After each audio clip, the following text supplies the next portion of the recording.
ಮದ್ದೂರು ಗಣೇಶೋತ್ಸವ ಸಂದರ್ಭದಲ್ಲಿ ಕಲ್ಲು ತೂರಾಟ ಪ್ರಕರಣದ ವಿಚಾರವಾಗಿ ಇದೀಗ ಕಲ್ಲು ತೂರಿದಂತಹ 7 ಆರೋಪಿಗಳು ಪೊಲೀಸ್ ಕಸ್ಟಡಿಯಲ್ಲಿದ್ದಾರೆ. ಪ್ರಕರಣದ ಮಾಸ್ಟರ್ ಮೈಂಡ್ ಸೇರಿ 7 ಆರೋಪಿಗಳು ಇಂದಿನಿಂದ ಕಲ್ಲು ತೂರಾಟ ಪ್ರಕರಣದ ತನಿಖೆ ಚುರುಕುಗೊಳ್ತಾ ಇದೆ. ಮಂಡ್ಯ ಎಸ್ಪಿ ನೇತೃತ್ವದಲ್ಲಿ ಇಂದಿನಿಂದ ತನಿಖೆಯನ್ನು ಚುರುಕುಗೊಳಿಸುತ್ತಾ ಇದ್ದಾರೆ. ಮಂಡ್ಯದ ಮದ್ದೂರಿನಲ್ಲಿ ನಡೆದಿರುವಂತಹ ಪ್ರಕರಣ ಗಣೇಶ ಹಬ್ಬದ ಸಂದರ್ಭದಲ್ಲಿ ಕಲ್ಲು ತೂರಾಟ ಪ್ರಕರಣ ಏನು ನಡೆಯಿತು, ವಿಸರ್ಜನೆ ಮಾಡುವಂತಹ ಸಂದರ್ಭದಲ್ಲಿ ಮಂಡ್ಯ ಎಸ್ಪಿ ನೇತೃತ್ವದಲ್ಲಿ ಈ ಒಂದು ವಿಚಾರವಾಗಿ ತನಿಖೆ ಚುರುಕುಗೊಳಿಸುವುದಕ್ಕೆ ಸಿದ್ಧತೆಯನ್ನು ಮಾಡಿಕೊಳ್ಳಲಾಗ್ತಾ ಇದೆ.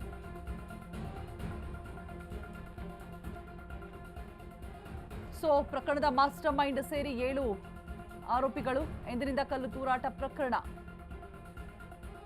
ಕಂಪ್ಲೀಟ್ ಆಗಿ ಮಂಡ್ಯ ಎಸ್ಪಿ ನೇತೃತ್ವದಲ್ಲಿ ತನಿಖೆ ಆರಂಭ ಆಗತ್ತೆ. ಮಂಡ್ಯ ಎಸ್ಪಿ ನೇತೃತ್ವದಲ್ಲಿ ಇಂದಿನಿಂದ ತನಿಖೆ ಕೂಡ ಚುರುಕುಗೊಳ್ತಾ ಇರುವಂಥದ್ದು. ಕಲ್ಲು ತೂರಾಟ ಪ್ರಕರಣ ಇನ್ನೂ ಕ್ಲಿಯರ್ ಆಗಿಲ್ಲ.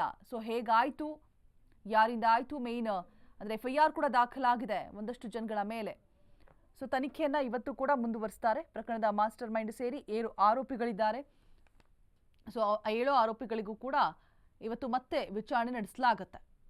ಅದರ ಹಿಂದೆ ಯಾರಾದರೂ ಇದ್ದಾರಾ, ಕುಮ್ಮಕ್ಕು ಕೊಟ್ಟಿದ್ದಾರಾ, ಗಲಭೆ ಆಗೋದಕ್ಕೆ ಮೇನ್ ರೀಸನ್ ಏನು, ಪ್ರೀ ಪ್ಲಾನಿಂಗ್ ಆಗಿರುತ್ತಾ, ಯಾಕಾಗಿ ಆಯಿತು, ಈ ರೀತಿಯಾಗಿ ಒಂದಷ್ಟು ಪ್ರಶ್ನೆಗಳನ್ನ ಸುರಿಯೋದಕ್ಕೆ, ವಿಚಾರಣೆ ನಡೆಸೋದಕ್ಕೆ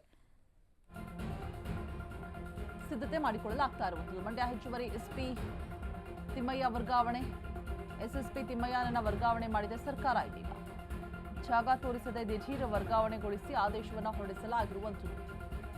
ಅನುಮಾನಕ್ಕೆ ಎಡೆ ಮಾಡಿಕೊಟ್ಟಿದೆ ASP ದಿಢೀರ್ ವರ್ಗಾವಣೆ ಮಾಡಿರುವಂಥದ್ದು. SSP ತಿಮ್ಮಯ್ಯ ಸ್ಥಾನಕ್ಕೆ ನವೀನ್ ಕುಮಾರ್ ಅನ್ನ ನೇಮಕ ಮಾಡಲಾಗಿದೆ. ಅಡಿಷನಲ್ SP1 ಆಗಿ ನವೀನ್ ಕುಮಾರ್ ನೇಮಕ ಆಗಿದ್ದಾರೆ. ಮಂಡ್ಯ ಹೆಚ್ಚುವರಿ SP1 ತಿಮ್ಮಯ್ಯ ವರ್ಗಾವಣೆ ಮಾಡಿ ನವೀನ್ ಕುಮಾರ್ ಅನ್ನ ನೇಮಕ ಮಾಡಿದ್ದಾರೆ. ಈ ಒಂದು ನಡೆ ಸಾಕಷ್ಟು ಅನುಮಾನಗಳಿಗೆ ಕಾರಣ ಆಗ್ತಾ ಇದೆ. ಜಾಗವನ್ನು ಕೂಡ ತೋರಿಸದೆ ದಿಢೀರ್ ಅಂತ ವರ್ಗಾವಣೆ ಆದೇಶವನ್ನ ಹೊರಡಿಸಲಾಗಿದೆ. ಅನುಮಾನಕ್ಕೆ ಎಡೆ ಮಾಡಿಕೊಟ್ಟಿದೆ ಇದೀಗ ASP ದಿಢೀರ್ ವರ್ಗಾವಣೆ ವಿಚಾರ. ತಿಮ್ಮಯ್ಯ ಸ್ಥಾನಕ್ಕೆ ನವೀನ್ ಕುಮಾರ್ನ ನೇಮಕ ಮಾಡಲಾಗಿರುವಂಥದ್ದು. ದಿಢೀರ್ ಅಡಿಷನಲ್ SP1 ಆಗಿ ನವೀನ್ ಕುಮಾರ್ ನೇಮಕಗೊಂಡಿದ್ದಾರೆ. ವಿಚಾರಣೆಯ ಹಂತ, ತನಿಖೆಯ ಹಂತ ಇವತ್ತು ಚುರುಕುಗೊಳ್ಳುವಂತಹ ಸಾಧ್ಯತೆಗಳಿದೆ. SP ನೇತೃತ್ವದಲ್ಲಿ ನಡೆಯಬೇಕಾಗಿದ್ದಂತಹ ತನಿಖೆ. ಗಲಭೆಯ ಆರೋಪಿಗಳು 7 ಆರೋಪಿಗಳೇನಿದ್ದಾರೆ ಅವರಿಗೆ ವಿಚಾರಣೆ ಕೂಡ ಇವತ್ತು ನಡೆಯುತ್ತೆ. ಮಂಡ್ಯದ ಮದ್ದೂರಿನಲ್ಲಿ ಆದಂತಹ ಪ್ರಕರಣ, ಗಣೇಶ ವಿಸರ್ಜನೆ ಸಂದರ್ಭದಲ್ಲಿ ಆದಂತಹ ಪ್ರಕರಣ. ಇಲ್ಲಿ ಸಡನ್ಲಿ ASP ವರ್ಗಾವಣೆ ಆಗಿರುವಂಥದ್ದು. ಯಾವ ಸ್ಥಳ ಅಂತನೂ ಕೂಡ ಆದೇಶವನ್ನ ಹೊರಡಿಸದೆ, ಯಾವ ಸ್ಥಳ ಅಂತನೂ ಕೂಡ ಹೇಳದೆ ದಿಢೀರ್ ಅಂತ ವರ್ಗಾವಣೆ ಮಾಡಿದ್ದಾರೆ. ಅವರ ಪ್ಲೇಸ್ಗೆ ನವೀನ್ ಕುಮಾರ್ ಅನ್ನ ನೇಮಕ ಮಾಡಿರುವಂಥದ್ದು ಸಾಕಷ್ಟು ಅನುಮಾನಗಳಿಗೆ ಕಾರಣ ಆಗಿದೆ.